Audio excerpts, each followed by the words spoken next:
ભગવતે વાસુદેવાય નમઃ. ઓમ જગન્નાથાય નમઃ. ઓમ દ્વારકાધીશાય નમઃ. ઓમ શ્રી રામાય નમઃ. આ મનુષ્ય જન્મ મળ્યો છે તો એ મનુષ્ય જન્મને આપણે સમજવાનો છે. કારણ કે આ જીવાત્મા આ શરીરમાં પરમાત્મા મૂકે છે, એટલે એ પુરુષ અને પ્રકૃતિ દ્વારા એ આપણા શરીરમાં આત્માને મૂકે છે પરમાત્મા. એટલે એને આપણે શરૂઆતમાં જીવાત્મા માની છે, કારણ કે એ જીવને જગતનું જ્ઞાન હોય છે, એટલે એ જીવાત્મા સ્વરૂપે એ જ આત્મા સ્વરૂપે થાય. ક્યારે તમે ભગવાનનું ભજન કરો ત્યારે તમે સ્વ સ્વરૂપ પરમાત્માને જાણી અને પોતાના આત્માને ઓળખો, એટલે એ આત્મા પરમાત્મા થાય. અને પરમાત્મા પરમાત્માની સત્તાથી આપણા શરીરમાં વિદ્યમાન છે. એટલે પરમાત્માની સત્તા વિના આ શરીરની કોઈ પણ ક્રિયા થતી નથી. તમે બોલી પણ ના શકો, તમે સાંભળી પણ ના શકો, તમે દ્રષ્ટિ દ્વારા કોઈ જોઈ ના શકો. જો એ આત્મા તમારામાં વિદ્યમાન છે એટલે તમારા શરીરના અને તમારા જીવનના બધા કાર્યો આપોઆપ થયા કરે છે. જો શ્વાસોશ્વાસ આપોઆપ ચાલે જ છે ને, એ સદા સર્વત્ર ચાલુ છે. પછી હૃદયમાં લોહી સતત પરિભ્રમણ કરાવે છે આખા શરીરમાં, એટલે હૃદયમાં પરમાત્મા છે અને શ્વાસમાં પણ હરિનો વાસ છે. આ સત્ય સ્વીકારશો તો તમને અનુભૂતિ થશે. કારણ કે શ્વાસોશ્વાસ તમે સ્થિર કરો એટલે તમારું મન આપોઆપ શાંત થાય. પછી મન શાંત થાય એટલે બુદ્ધિ શાંત થાય, બુદ્ધિ શાંત એટલે ચિત્ત શાંત થાય, અને તમારા અહમનો પછી નાશ થાય. તમારા જે આ જગતમાં કાર્ય કરે છે એ તમારા અહમના હિસાબે, એટલે અહમ એટલે તમારું અભિમાન. એ અભિમાન જ તમને આ જગતના કાર્યો તરફ તમને પ્રેરણા આપે છે, અને ઇન્દ્રિયોને એ તરફ ખેંચી અને તમારા બધા કાર્યો કરાવે છે. અને જે નશ્વર જગત છે એમાં તમને આસક્તિ કરાવે છે, અને એ આ જીવાત્મા સત્ય માની અને પોતાનું જીવન એમાં ગુજારે છે. અને એ જીવને શરીરમાં આવ્યા પછી જો આ શરીરમાં બાળપણ, યુવાની, તરુણ અવસ્થા, વૃદ્ધાવસ્થા અને છેલ્લે મૃત્યુ થાય છે. તો આ શરીરમાં આત્માને કંઈ નથી થતું. આત્મા અલિપ્ત છે, એ સાક્ષી છે, એ દ્રષ્ટા છે. આત્મા જે પરિવર્તન છે એનો સાક્ષી છે. એટલે જેવી રીતે આપણે કપડાં બદલવી છે, જૂના કપડાં કાઢી નવા પહેરીએ છીએ, એવી રીતે આ આત્મા આ શરીર બદલી અને બીજા શરીરમાં જાય છે. પણ એ શરીરમાં આત્મા જાય છે, સાથે સાથે કર્મોનું બંધન લેતો જાય છે. મન સહિત અંતઃકરણ તે સાથે લઈ અને બીજા જન્મમાં જે તમારા કર્મો હોય એ કર્મોને આધીન તમને જન્મ મળે છે. એટલે ધીર પુરુષો હોય, જે જ્ઞાની પુરુષો હોય, એ શરીરને સત્ય માનતા નથી, શરીરને વિનાશી માને છે. અને આત્માને અવિનાશી ગણી એ આત્મા સ્વરૂપ જાગૃતતા રાખી પરમાત્માનું ભજન કરે છે. એટલે ધીર પુરુષ હોય એ ઇન્દ્રિયોના વિષયોના સંયોગો થાય, ઇન્દ્રિયો સાથે વિષયોના સંયોગો થાય તો એ વ્યાકુળ થતો નથી. અને એ દ્રષ્ટા પોતે દ્રષ્ટા બની અને ઇન્દ્રિયોના વિષયો જે તરફ જાય છે એને સમજાવી પાછી વાળી અને પરમાત્માના ભજનમાં લગાવે છે. એટલે આ અસત પદાર્થ છે એની કોઈ સત્તા નથી, અને જે સત પદાર્થ છે પરમાત્મા એની આખા જગતમાં સત્તા છે. અને એ પરમાત્માની સત્તાથી આ જગત આખું ચાલી રહ્યું છે. એટલે પરમાત્મા નાશ રહિત છે. એ સકળ જગતમાં દ્રશ્ય સ્વરૂપે અદ્રશ્ય બની અને વ્યાપ્ત છે. અને અવિનાશી, એ કોઈ એને વિનાશ કરવાવાળું નથી. એ સદા સર્વત્ર કાયમ રહેવાવાળું છે. એ નાશરહિત, અપ્રમેય, નિત્ય સ્વરૂપ છે. અને દરેક શરીરોમાં જીવાત્મા સ્વરૂપે એ નિવાસ કરી રહ્યો છે. એટલે આત્માને કોઈ હણી શકતું નથી, આત્માને કોઈ બાળી શકતું નથી, આત્માને કોઈ ભીંજવી શકતું નથી. એટલે આત્મા કોઈ કાળે જન્મ લેતો નથી, આત્મા કોઈ મરણ પામતો નથી, કે આત્મા ઉત્પન્ન થઈ અને ફરીથી સતાવન થતો હોય પણ એમે નથી. કારણ કે તે અજન્મા, નિત્ય, શાશ્વત અને પુરાતન છે. તમારા શરીરને હણવા છતાં એ હણાતો નથી. આત્મા જે છે એ નાશરહિત છે, એ નિત્ય છે, અજન્મા છે, અવ્યય છે, અવ્યક્ત છે. એ સાક્ષી સ્વરૂપે દરેક શરીરમાં જીવ સ્વરૂપે રહેલો છે. એટલે આત્માને જાણ્યા પછી તમને શરીરનો મોહ નહીં રહે, શરીરની આસક્તિ નહીં રહે, શરીરનો દેહાભિમાન નહીં રહે. એટલે આત્માને ઓળખ્યા વિના રે લક્ષ 84 નહીં મટે, ભ્રમણાને ભાંગ્યા વિના રે ભવના ફેરા નહીં મટે. એટલે જે આપણી આ જગતની ભ્રમણા છે, આ સત્ય છે, આ બધા સંબંધો સાચા છે, પણ ખરેખર એ સંબંધો અને એ જે જગતના પદાર્થો છે એ નાશવાન છે અને કાયમી આવવાવાળા નથી. એટલે આત્મા અવિનાશી છે. આત્માને શસ્ત્રો છેદી શકતા નથી, આત્માને અગ્નિ બાળી શકતો નથી, આત્માને પાણી ઓગાળી શકતો નથી, અને આત્માને પવન ચૂકવી શકતો નથી. કારણ કે આત્મા અછેદ, અદાહ્ય, અકલેશદ, અશોષ્ય અને નિત્ય, સર્વવ્યાપી, અચળ, સ્થિર તેમજ સનાતન છે. આત્મા સદા સર્વત્ર વિદ્યમાન છે.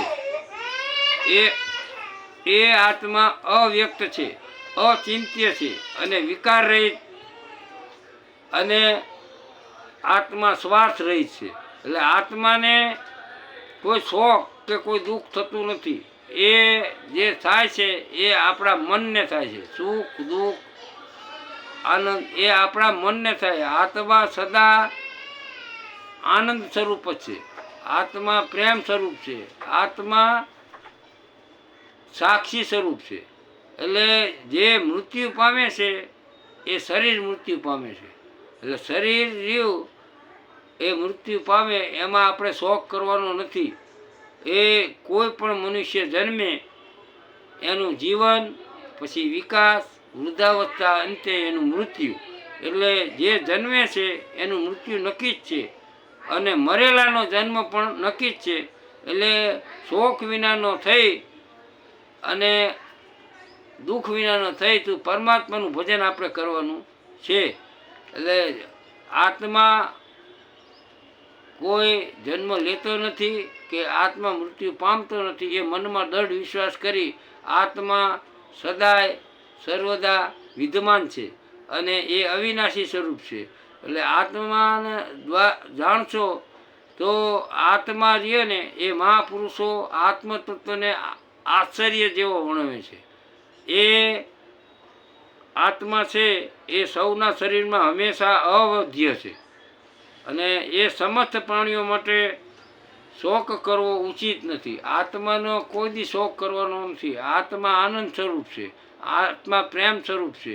એટલે સ્વધર્મનું પાલન કરી આત્માને અનુભૂતિ સાથે જગતમાં વ્યવહાર કરવાનો છે. એટલે આપમેળે જે તમને મળે, પરમાત્માએ જે તમારા ભાગ્યમાં લખ્યું હોય એમાં સંતોષ માની અને પરમાત્માનું ભજન કરી અને પરમાત્માને રાજી થાય એવા જગતમાં આપણે કર્મો કરવાના છે. જો તમે કર્મો વ્યવસ્થિત નહીં કરો તો કર્મનું ભાથું તમારી સાથે બંધાય છે. એટલે તમને ભવસાગર તરવામાં મુશ્કેલી પડે, એટલે ભવબંધન થશે. એટલે જે આનંદ સ્વરૂપ છે એમાં તમે પરમાત્માનું ભજન કરી અને આ મનુષ્ય જન્મ સાર્થક કરજો. ઈશ્વરને ભજવા માટે તમારે જય પરાજય, લાભ હાનિ, સુખ દુઃખ, તાપ તડકો, નિંદા સ્તુતિ આને સમાન ગણી અને ભજન કરવાનું છે. જગતમાં તો જો દુનિયા બોલે તો બોલવા દેજે રે, તું હરિભજનમાં રહેજે. એટલે જગત બોલે તો બોલવા દેવાનું. આપણે પરમાત્માનું ભજન કરી અને પરમાત્મા રાજી થાય એવા કર્મો કરી અને ભવસાગર તરવાનો છે. એટલે જીવનમાં આપણે કોઈ વસ્તુ કે વ્યક્તિ સાથે અવિવેક વગરનું વર્તન કરવાનું છે. વિવેક વિનય રાખી અને જગતનો વ્યવહાર કરવાનો છે. અને આપણી વાણીમાં મધુરતા મીઠાશ રાખી અને ભગવાનનું ભજન કરવાનું. અને કોઈ પણ દુઃખ આવે તો એ પરમાત્માનો પ્રસાદ માની અને ભક્તિ કરવાની છે. પરમાત્માને આપણે ધન્યવાદ આપવાના છે. પરમાત્માને કોઈ દી ધિક્કારવાના નથી કે એને આપણે અપકોડવાના નથી કે હું આટલી ભક્તિ કરું છું ને આટલું બધું કરું છું છતાં મને જીવનમાં દુઃખ શું કેમ આવે છે. પણ એ દુઃખ છે ને એ તમારા જીવનમાં તમે પરમાત્માને ભૂલી ગયા એટલે દુઃખ આવ્યું. જો પરમાત્માને યાદ કરાવવા માટે પરમાત્મા તમારા જીવનમાં તમારા કર્મ અનુસાર તમને દુઃખ આપી અને તમને ઈશ્વર તરફ વાળવાની પ્રેરણા આપે છે. એટલે પરમાત્માએ ચોખ્ખું કીધું છે કે જે મારું ભજન કરશે, મારો શરણું સ્વીકારશે અને મારું નામ સ્મરણ કરશે એનું યોગ ક્ષેમની અને એના શરીર નિર્વાહની ચિંતા હું કરીશ અને એને હું સદા આનંદ સ્વરૂપનું અનુભૂતિ કરાવીશ. એટલે આપણે કર્મમાં કરવાનો અધિકાર છે પણ એના ફળમાં આપણો કદી અધિકાર નથી. એટલે તું ફલેચ્છા ત્યાગી અને કર્તવ્ય બુદ્ધિથી કર્મ કર અને તારી કર્મ ફળમાં આસક્તિ ન થાય. એટલે કર્મ ફળમાં આપણે આસક્તિ નથી રાખવાનું અને ઈશ્વરના બની સમબુદ્ધિ ધારણ કરી અને કર્તવ્ય કર્મો સમત્વ બુદ્ધિથી કરવાના છે. એટલે કર્મ કરવામાં આવે એ કર્મ પરમાત્માના અર્થે આપણે કરવાનું છે. એટલે સમત્વ બુદ્ધિ યોગ દ્વારા જે કર્મ કરશો તો તમને સમબુદ્ધિ, સમચિત્ત અને સમયોગ તમારા આત્મામાં આવશે. એટલે આત્માનું ભજન તમને સદબુદ્ધિ આપી અને ઈશ્વર પ્રાપ્તિ કરવા છે. એટલે જીવનમાં તમારે જો કર્મબંધનથી છૂટવું હોય તો ફળની ઈચ્છા ત્યાગી, અહંકારનો ત્યાગ કરી, માન સન્માનની ઈચ્છા ત્યાગી અને પરમાત્માનું ભજન રાખવાનું છે. કોઈ પણ જાતના કોઈને વિચલિત થાય એવા વચનો પણ આપણે બોલવાના નથી. પરમાત્માને પામવા માટે નિત્ય પરમાત્માના ભજનમાં બુદ્ધિ મનને સ્થિર રાખી અને ઈશ્વર ભજન કરવાનું છે. સત્ય આ જગતમાં પરમાત્મા છે એવું જાણી આ સંસારી સુખનો ત્યાગ કરી અને ઈશ્વર રાખે એમાં રાજી રહી જેમ કાચબો સર્વ અંગો સંકોરી લે એવી રીતે વિષયોમાંથી ઇન્દ્રિયોને સંકોચી લઈ અને બુદ્ધિ મન સ્થિર કરી અને પરમાત્માનું ભજન કરવાનું છે. એટલે સ્થિત પ્રજ્ઞ બની પરમાત્માને આ સાક્ષાત કરવા માટે આપણે સ્વાધ્યાય અભ્યાસ આ કરી અને પરમાત્માને રાજી થાય એવું આપણું વર્તન રાખવાનું છે. એટલે ઈશ્વરને રાજી રાખવા માટે શરૂઆતમાં ઇન્દ્રિયોને વશ કરવાનું છે, મનને વશ કરવાનું છે અને પરમાત્માનું ભજન કરી અને મનને સ્થિર કરી અને પરમાત્માને ભજન કરવાનું છે. એટલે તમારામાં જે આસક્તિ મોહ છે એનો ત્યાગ કરી એ આસક્તિને પરમાત્મામાં રાખવાની, પરમાત્માના ભજનમાં ને એમાં તમારે એ આસક્તિને મમતાને પરમાત્માના મોહ ભજનમાં અગાડી અને ઈશ્વર ભજન કરવાનું છે. એટલે પોતાને જગતમાં છે સૌ પ્રથમ જગતમાં તમારું કામ ના થાય, વિષયોમાં તમારી કામના હોય ને કામના ઉત્પન્ન થાય વિષયો એમાં વિઘ્ન કરે એટલે ક્રોધ થાય અને ક્રોધથી મૂઢતા આવે અને મૂઢતાથી સ્મૃતિનો નાશ થાય. એટલે તમારામાં ભ્રમ પેદા થાય અને સ્મૃતિમાં ભ્રમ પેદા થાય એટલે તમારે જ્ઞાન શક્તિનો નાશ થાય.